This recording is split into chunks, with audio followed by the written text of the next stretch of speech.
Hey guys, what's up? It's Rygar the Destroyer, and today we're going to be taking a look at the Imperial Navy Commando Officer from the Star Wars The Force Unleashed Sith and Imperial Troopers 5-pack.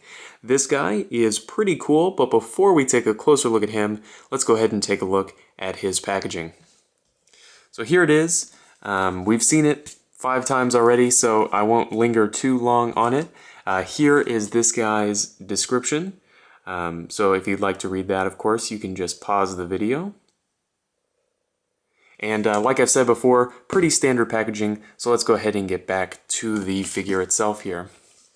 Now this guy stands at 3 3/4 inches tall, so he's right in scale with all of your other Star Wars action figures, and he does come with 2 accessories. The first one here is his backpack. Very, very nicely detailed and painted, and just like I mentioned on the other Imperial Navy Commando, one thing I really like is that this doesn't have a peg like, a traditional peg.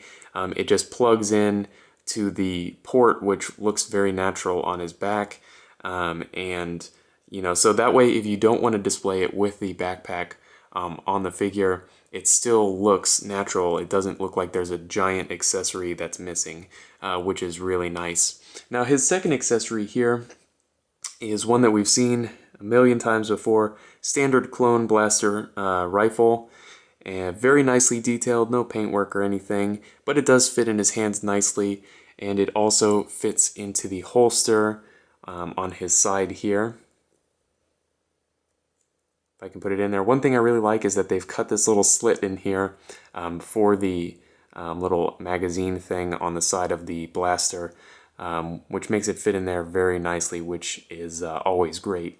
Now, as far as articulation goes, it's the exact same as the other one in this pack, but we'll run through it here rather quickly. So he's got a ball peg in the head here with a pretty decent range.